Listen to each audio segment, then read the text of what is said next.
말씀을 드릴 텐데 오늘 두 가지를 꼭 기억하셔야 됩니다. 두 가지를 꼭 기억하셔야 됩니다.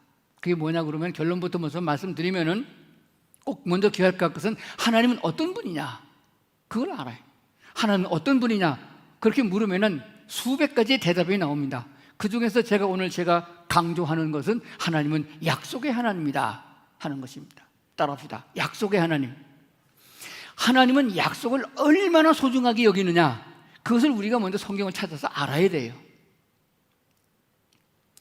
아담과 하와에게 약속한 것을 아담과 하와 못 지켰잖아요. 그래서 죄가 들어왔고 인간은 하나님과의 대면할 수 없는 교제가 끊어진 그런 상황에서 죽음이 온 것을 우리가 알게 됩니다.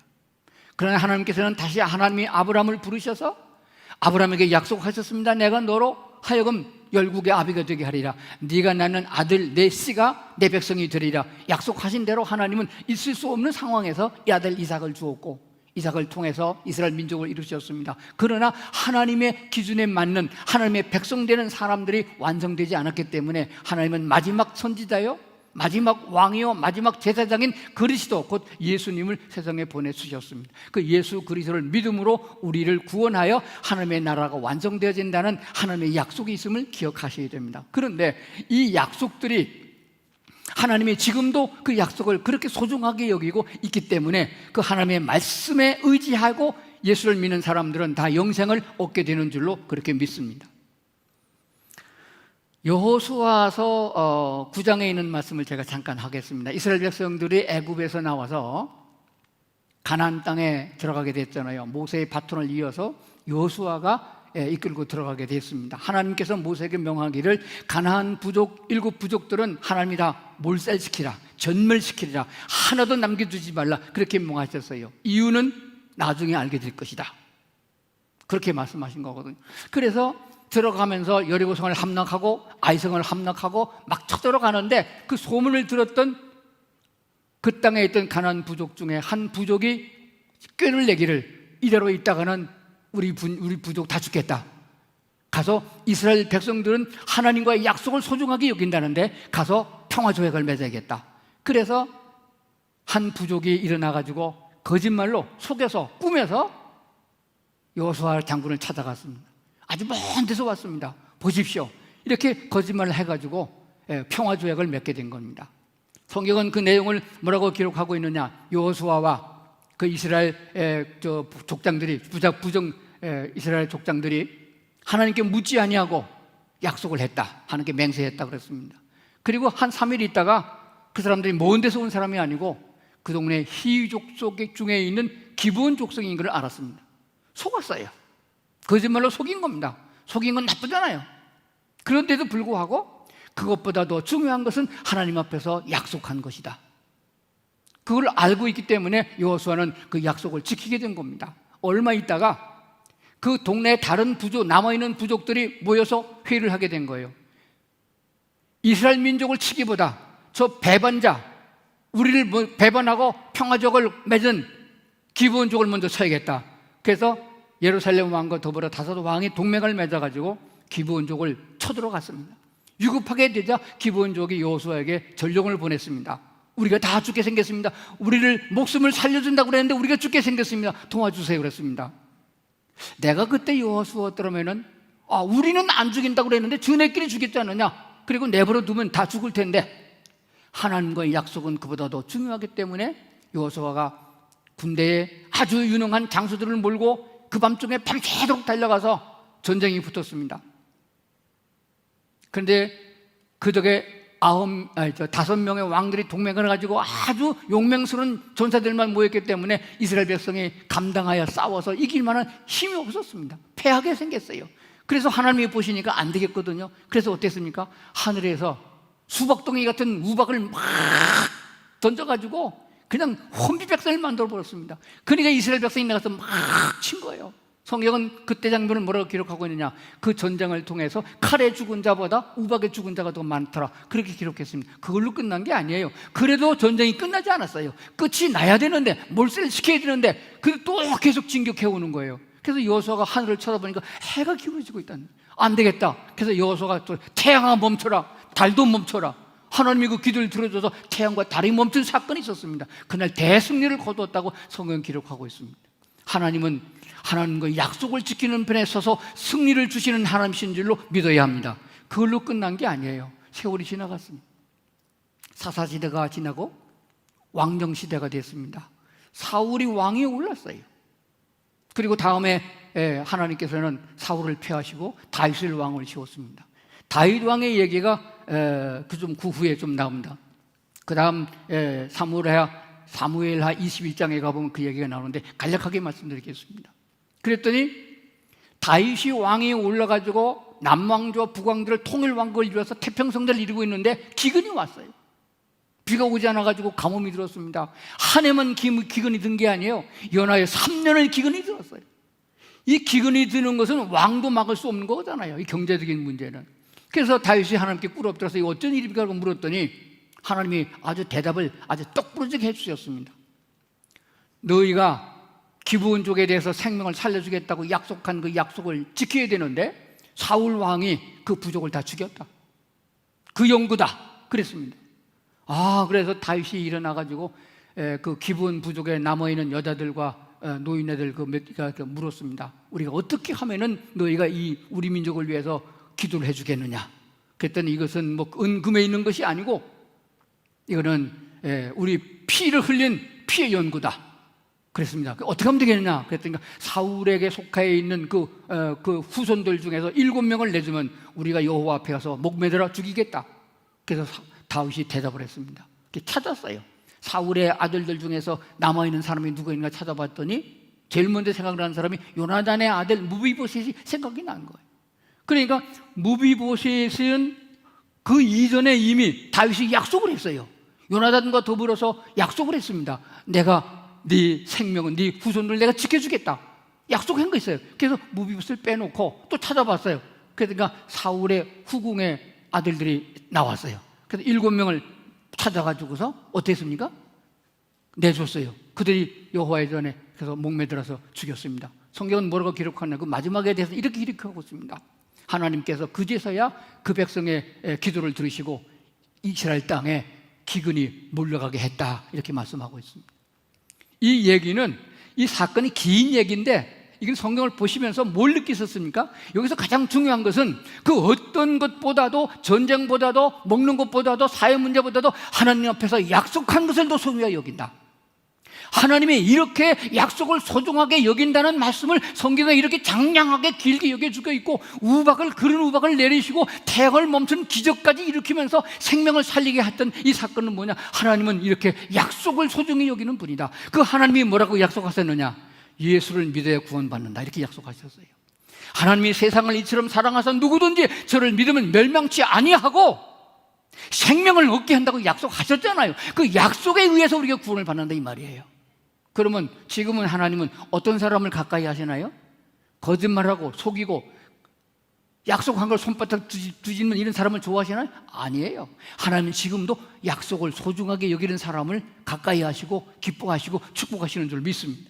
반대로 거짓하고 마귀의 아비 사탄, 너의 아비 마귀 사탄은 거짓말과 처음부터 거짓말로 속여서 우리를 멸망시키는 자들이란 말이에요. 그러니까 지금 이 보면은 거짓말하는 사람 투성이에요. 뻔히 들통난 걸 알면서 거짓말하는 겁니다. 이거 다 뭐냐? 마귀의 자식들이라서 그래요. 그거 신경 쓰지 마시고 우리는 하나님의 말씀에 귀를 기울여야 될 줄로 믿습니다. 자, 오늘 성경 2가지를 하고 마무리를 하려고 생각합니다. 성경 2군데 볼 건데 먼저 사도행전 8장인데 이것은 한번 화면으로 띄워주시면 좋겠습니다. 사도행전 8장 26절에부터 나오는 말씀입니다.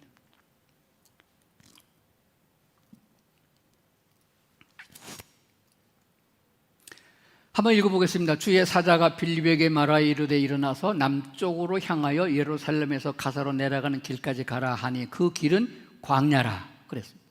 일어나서 가서 보니 에디오피아 사람 곧 에디오피아 여왕 간다게의 모든 국고를 맡은 관리인 네시가 예배하러 예루살렘에 왔다가 돌아가는 길이다 이렇게 기록하고 있습니다. 이 상황이 뭐냐 그러면 사도행전이에요. 굉장히 예루살렘 도성에 복음이 전파되고 베드로가 나가서 복음을 증거하니까 3,000명씩 교인이 생기고 막 이런 상황입니다. 근데 그 도성에 빌립이라는 제자가 있었는데 이게 예수님의 12제자 중에 빌립인지 7집사 중에 빌립인지 확실치 않지만은 하여간 빌립이라는 제자가 있었습니다. 그 제자가 얼마나 병을 많이 고치고 능력을 행했는지 황당하게 인기를 끌고 있는 그런 상황에 하나님이 빌립에게 명령을 내렸습니다. 너 광야길로 가라. 아니 왜 갔는데 여기 지금 이렇게 지금 부흥이 잘 되고 있는데요? 그 이유를 토를 달지 않았습니다. 하나님이 성령이 말씀하니까 갔습니다. 갔더니 광야에서 마차가 하나 그냥 먼지를 날며 달려오는데 보니까 마차가 하나 온단 말이에요. 올라 타라. 성령께서 세워가지고 탔습니다. 탔더니 거기에 누가 타고 있었는 에디오피아 사람 간다게 국고를 맡은 내시가 마차를 타고 돌아가는 길이야. 보니까 거기 마차 위에서 성경책을 보고 있었어요. 지금 같은 이런 성경책이 아니고 두루마리 성경책이잖아요. 비싼 겁니다. 그거는. 에디오피아에서 예루살렘 성전까지 오는 거리는 마차를 타고도 한 달 이상 걸리는 거리예요. 그러면 이 에디오피아 내시는 이미 복음을 받아들여서 믿음을 가지고 있고, 그래서 1년에 몇 번 간지 모르지만은 예루살렘까지 와가지고 예배를 드리고 그리고 돌아가면서도 성경을 읽고 있는 이 열심히 있는 사람, 이 사람 구원 받았겠나요? 못 받았겠나요? 이 에디오피아 내시 구원 받았겠어요? 못 받았겠어요? 아니, 구원 받았으면 빌립을 왜 보내요? 하나님이 보시니까 저렇게 신앙에 열심히 있고 괜찮은 사람 예수 믿고 구원받게 해야겠다. 그래서 구원 받으려면 다른 길이 없습니다. 구원은 딱 한 길입니다. 예수께서 말씀하기를 내가 곧 길이요 진리요 생명이니 나로 말미암지 않고는 아버지께로 올 자가 없느니라. 그러므로 누군가가 복음을 증거해야 되는데, 그래서 하나님께서 천사를 보낸 게 아니라 복음을 잘 증거하는 빌립을 그곳에 보내가지고 복음을 증거하게 된 겁니다. 그 다음 내용을 보면 이렇게 되어 있습니다. 빌립이 성경책을 들여다보니까 이사야서를 읽고 있었어요. 깨닫느냐? 가르쳐주는 사람이었는데 어떻게 깨닫습니까? 그래서 시작하여 빌립이 복음을 증거했습니다. 예수 그리스도가 이 땅에 오셨고 그분은 메시아시며 그분이 우리의 죄를 대속해 죽으셨으며 그가 우리를 구원하신 구주가 되십니다. 예수님을 구주로 영접하면 구원을 받습니다. 복음을 증거했더니 말하기를 여기 가다가 보니까 물이 많으니까 우리가 침례를 받으며 꺼리낌이 있느냐? 그래서 침례를 행하게 된 줄로 믿습니다. 조금 더 한 군데 더 보겠습니다. 좀 넘어가서 사도행전 10장으로 가봅니다. 사도행전 10장에 가보면 고넬료라는 사람이 나옵니다. 곧 성경 좀 읽고 지나가겠습니다. 10장 1절입니다. 가이사라에 고넬료라는 사람이 있으니 이달리아 부대라 하는 군대의 백부장이라. 그가 경건하여 온 집안과 더불어 하나님을 경외하며 백성을 많이 구제하고 하나님께 항상 기도하더니, 그렇게 됐습니다. 자, 경건하고, 한 번 더 그냥 띄워놓으세요. 경건하고 또 뭐죠? 온 집안 식구가 다 하나님을 잘 경외하고 백성도 많이 구제하고 하나님께 항상 기도하는 사람이었습니다. 이 사람 고넬료 구원 받은 사람이요, 못 받은 사람이요? 이건 보통 문제가 아닙니다. 예수님 당시에 신앙생활을 제일 잘한 사람이 누구예요? 바리새인들 아니에요. 온전한 11조, 틀림없는 금식기도, 틀림없는 선악. 그러나 예수님께서는 그들을 향하여 신랄하게 야단친 것을 보게 됩니다. 구원은 행위에 있는 것이 아니고 복음을 들음에 있다는 사실을 분명히 말씀합니다. 그럼 어떻게 해야 돼요? 이렇게 괜찮은 사람, 기도도 잘하고 구제도 많이 하고 온 집안 식구가 열심히 내 있는 사람을 지옥 보내면 안 되잖아요. 그래서 복음을 증거할 수 있는 사람을 찾았습니다. 그 근방에 있는 가까운 곳에, 계속 제일 가까운 곳에 복음을 제일 잘 증거하는 베드로가 생각이 났어요. 그래서 베드로를 보내야겠는데, 베드로는 유대인입니다. 유대인은 이방인과 교제를 안 해요. 가라면 갈 사람이 아닙니다. 그래서 어떻게 했습니까? 제일 먼저 천사를 보내서 고넬료에게 환상을 보여줬습니다. 고넬료라는 사람을 초대하라. 그가 어디 있는지 알아야 찾죠. 아주 성경은 정확하게 분명하게 말씀하셨습니다. 요바에 있다, 해변에 있다. 아주 정확하게 가르쳐 줬습니다. 그래서 거기를 좀 한 하루쯤 걸어가야 되기 때문에 고넬료가 신실한 종들을 천사의 명을 받아서 무슨 뜻인지 모르지만 보냈습니다. 그때에 베드로가 그 사람들만 왔으면 안 갈 텐데 하나님이 기도하는 시간에 환상을 보여줘서 보자기 내려보내줬어요. 거기에 뭐 더러운 거, 지저분한 거, 벌레가 많으니까 잡아먹어라. 그러니까 베드로가 나는 거룩한 것은 지저분한 건 잡아먹는 일이 없습니다. 경건한 사람은 그런 거 먹지 않습니다. 한 번도 먹어본 적이 없습니다. 하늘 올라가고 또 내려오고 잡아먹으라, 안 먹습니다. 또 올라가고 또 내려가고 3번이나 같은 일이 번복되어 있습니다. 그때 베드로가 생각하기를 하나님이 무슨 뜻이 있는가 보다. 그때 밖에서 고넬료가 보낸 사람들이 왔어요. 어찌 왔느냐? 이르에서 왔습니다. 이방인인데 하나님께서 가라는가 보다. 그렇게 묵상하고 있는데 또 성령이 가라 그랬습니다. 따라갔습니다. 갔더니 고넬료가 집안 사람을 다 모아놓고 준비하고 있었습니다.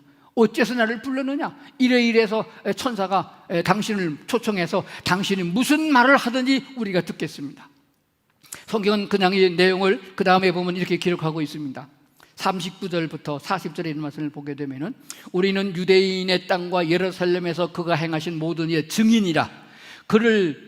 그들이 나무에 달아 죽였으나 하나님이 사흘 만에 이를 다시 살리사 나타내시되, 그렇게 기록하고 있고, 그 다음에 넘어가면 41절부터 보면 모든 백성에게 하신 것이 아니오 오직 미리 택하신 증인 곧 죽은 자 가운데서 부활하신 후 그를 모시고 음식을 먹은 후에 우리에게 하신 것이라. 우리에게 명하사 백성에게 전도하되 하나님이 살아있는 자와 죽은 자의 재판장으로 정하신 자 곧 이 사람인 것을 증언하게 하셨고, 그에 대하여 모든 선지자도 증언하되 그를 믿는 사람들이 다 그의 이름을 힘입어 죄사함을 받는다 하였느니. 이게 베드로가 설교한 내용이에요. 베드로가 전도한 내용입니다. 간추리면 이렇게 됐습니다. 우리는 살아있는 증인이다. 예수 그리스도께서 우리에게 말씀하시고 그가 어떻게 죽었으며 그가 어떻게 부활했으며 어떻게 승천하셨느냐 증인이다. 그 다음에 두 번째는 그분이 부활하셨기 때문에 이제 우리를 구원하시기 위하여 다시 오시는데, 이것은 히브리서에 있는 말씀대로 죄와 상관없이 두 번째 재림하시는 것입니다. 재판장으로 오신다 하는 것입니다. 그럼 결론이 무엇입니까? 선지자도 증언한 바와 같이 그를 믿는 사람들이 다 그 이름을 힘입어서 죄 사함을 받는다 하였느니라. 확실한 복음을 증거하게 돼가지고 거기에 모여있던 사람이 고넬료의 모든 주변 그 사람들이 침례를 받는 역사가 있었음을 성경 기록해주고 있습니다. 제가 오늘 말씀드리고자 하는 내용이 뭔지 벌써 캐치하셨습니까? 내용이 뭡니까? 구원은 행위에서 주어진 것이 아닙니다. 보통 우리가 기독교인들이 신앙생활을 잘못하는 경우가 많이 있어요. 그게 뭐냐 그러면은 어떻게 하든지 노력해서 열심히 해가지고 11조 열심히 하고 교회 열심히 나가고 좋은 일 많이 하고 그러면 구원은 받겠다 이렇게 생각하는 것이에요. 아닙니다. 그게 아닙니다. 구원은 오직 한 길입니다. 하나님이 약속하셨기 때문에 우리가 구원을 받는 것이고, 하나님이 약속하신 메시아 그리스도 예수를 구주로 영접해서 믿으면 구원을 받게 되는 것이에요. 이 복을 갖다가 복음의 진리가 되는 줄로 믿습니다. 그런데요, 제가 초등학교 3학년 때부터 교회 다녔다고 그랬잖아요. 교회도 다니고 또 학생 때는 학생회장도 하고 대학 청년부 때는 청년회장도 하고, 제가 집사생을 7년 반 했는데 집사 때는 총각 때 집사 보서 받아가지고 교회에서 재무집사도 하고, 군대 가가지고는 의대 터지면서 그냥 그래도 교회 안 빠졌고, 11조는 중학교 때 알바해서 버는 돈까지 11조 한 번도 안 떼어먹고, 교회는 주일날은 안 빠지고 그렇게 열심히 했어요. 그런데 내가 벼랑 끝에 섰을 적에 나는 구원 못 받았다고 생각했어요. 그러면 내가 행한 것보다 지은 죄가 더 많다고 생각한 것이에요.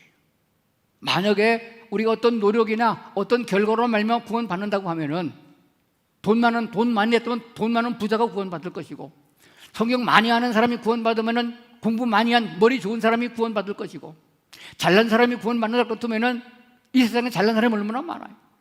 그런 것이 기준이 아니라고 씁니다. 중요한 것이 뭡니까? 우리는 예수 그리스도를 하나님께서 마지막 보내겠다고 약속한 그 선지자 그리스도 예수이심을 믿어야 그 이름을 힘입어서 영생을 얻게 되는 줄로 믿습니다. 그에 대한 내용을 아주 정확하게 기록하고 있는 성경이 있는데 요한복음 20장 31절을 마지막으로 보겠습니다.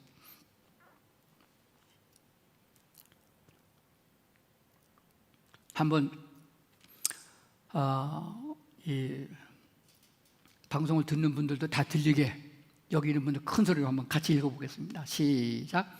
오직 이것을 기록함은 너희로 예수께서 하나님의 아들 그리스도이심을 믿게 하려 하며 또 너희로 믿고 그 이름을 힘입어 생명을 얻게 하려 함이니라. 이게 우리말 성경인데요, 이것을 히브리어 직역 성경으로 번역하게 되면 좀 다릅니다.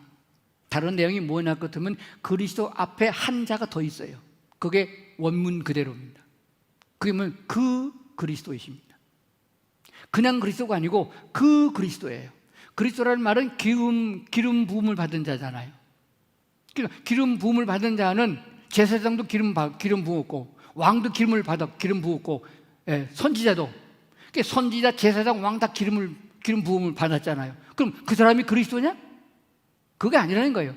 하나님의 구약 성경에 예언되어져 있는 그 그리스도를 보내겠다는 그리스도 예수님을 말합니다. 그러므로 예수님은 구약 성경에서 기름 부음을 받은 그 세 종류의 사람을 다 종합해서 꼭 한 분 예수 그리스도만 그리스도가 된다는 사실을 증명하고 있는 것입니다. 그런데 문제는 유대인들은 그리스도라는 말을 잘 알아요. 그런데 우리나라 사람은 그리스도를 잘 모릅니다. 우리 교회 생활 30년, 40년 하시면 권사님한테 물어보면요, 그리스도 예수가 맞아요? 예수 그리스도가 맞아요? 물으면 글쎄요, 그래요. 물어볼까요? 예수 그리스도가 맞아요? 그리스도 예수가 맞아요? 둘 다 맞아요? 헷갈립니다. 예수교 장로교가 맞아요? 장로교 예수교가 맞아요? 좀 그것도 헷갈려요.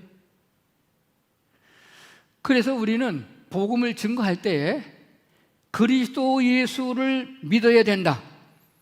오직 이것을 기록하면 너희로 예수께서 하나님의 아들 그 그리스도이심을 믿어야 되는데, 그 이름을 믿게 되면 그 이름을 힘입어서 생명을 얻게 된다고 그랬는데, 그리스도를 알아야지 그리스도를 믿죠. 그리스도에 대해서 자세하게 설명을 해줄 필요가 있습니다. 이거 하면은 1시간 또 가는데 그 언제 다 했어요.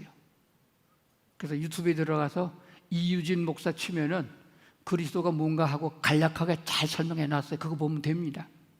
오늘 꼭 기억할 거는 오늘 성경 본문이 요한복음 10장 10절 그거 기억하시고 제 이름 이유진 기억하셔야 됩니다. 그러면은 형통한 삶이 일어날 수 있습니다. 자, 그러면은 오직 이것을 기록하면, 이 성경을 기록한 목적, 내가 온 것은, 도적이 오는 것은 도둑질, 예수님이 오신 것은 생명을 얻게 하고 생명을 얻은 자에게는 더 풍성히. 그거 어떻게 하냐고요? 신약 성경은 헬라어로 기록되어 있습니다. 헬라 원문에 보면은 생명은 영적인 것을 의미했고 더 풍성히는 물질 명사를 사용했습니다. 그러니까 예수 그리스도를 믿음으로 말미암아 영적 생명을 잃은 거듭난 사람에게는 이 땅에서 우리에게 필요한 것도 더 풍성하게 주시는 역사가 있음을 성경은 분명히 밝히고 있습니다. 저는 그것을 확실히 믿습니다. 제 삶이 가난한 시골에서 부유하게 됐고 이것저것 다 얘기하면 시간이 많이 가잖아요. 그러므로 분명한 사실은 지금도 풍성하지만은 하나님께서는 앞으로 더 풍성하게 주실 줄로 믿습니다.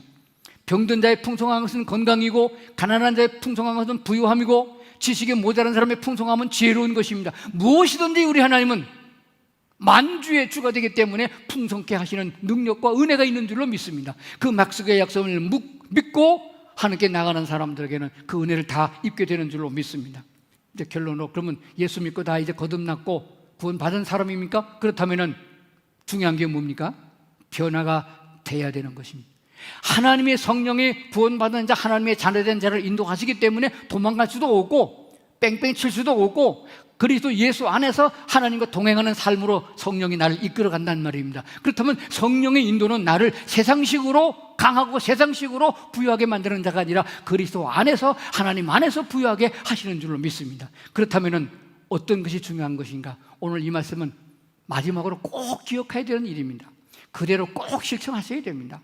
주일날 담임 목사님 설교 한 번 들어가고는 절대로 은혜가 안 됩니다.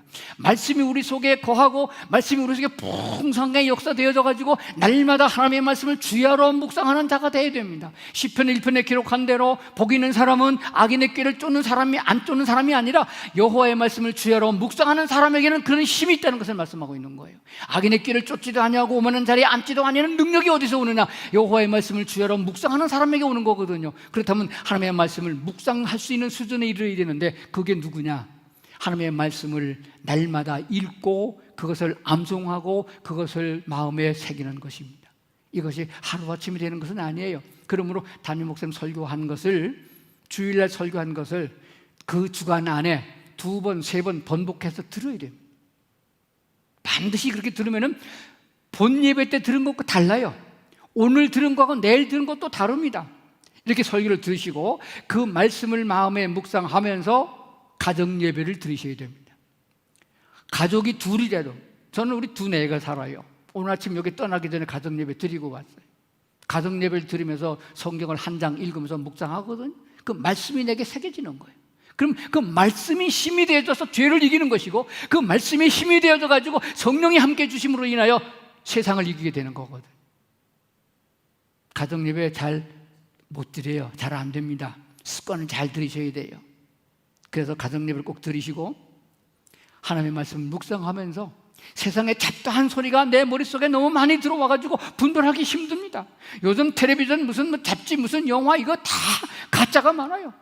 우리를 신앙적으로 경숙하게 신앙의 믿음이 자라게 그런데 도움이 되는 게 아니고 오히려 마귀적으로 세상적으로 끌고 가는 게 많아요. 그런 거 다 차단하고 말씀에 젖어 살고 말씀을 묵상하는, 마치 이스라엘 민족들에게 신명기 6장을 주는 말씀대로 이스라엘 들으라, 너는 여호와의 말씀을 앉았을 때든지 일어날 때든지 누웠을 때든지 묵상하고 기억하라는 것을 우리는 지금도 그걸 기억하고 실천해야 되는 것이에요.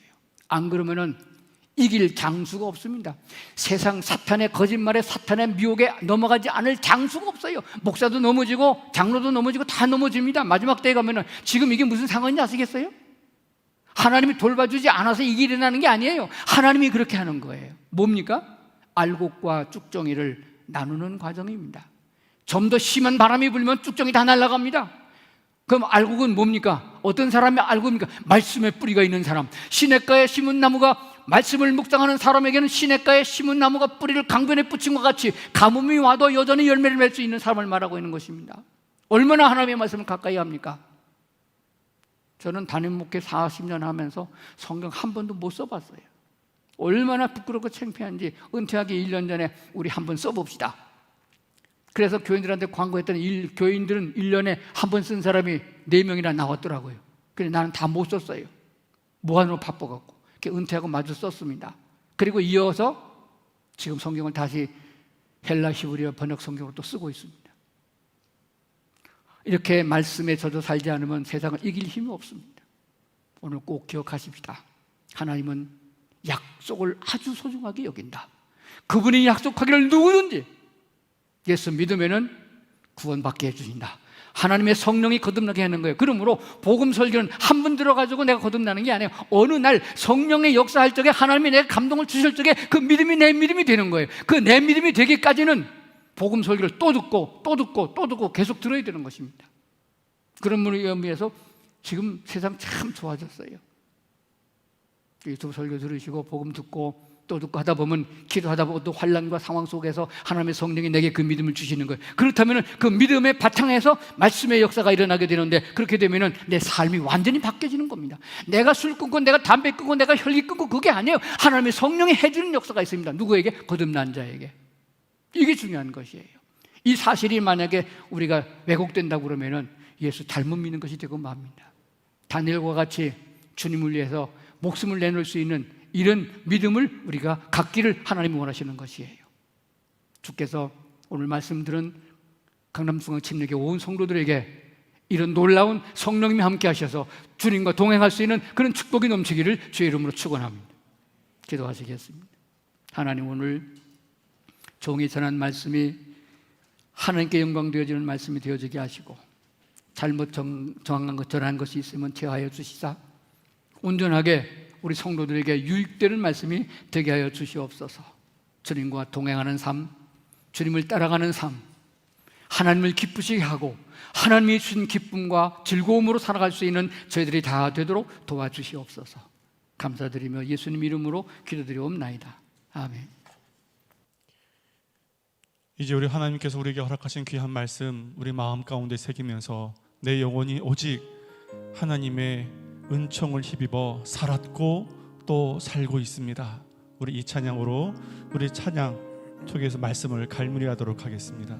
내 영혼이 은총 입어 주만 되지 얻고 보니 슬픈 마음 이 세상도 천국으로 하도다.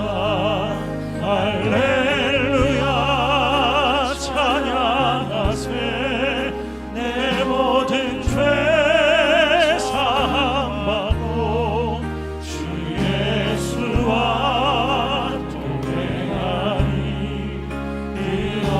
우리 1절을 한 번 더 찬양합니다. 내 영혼이 은총 입어 내 영혼이 은총 입어 주가 되지 얻고 보니 슬픔 많은 이 세상도 천국으로 가도다.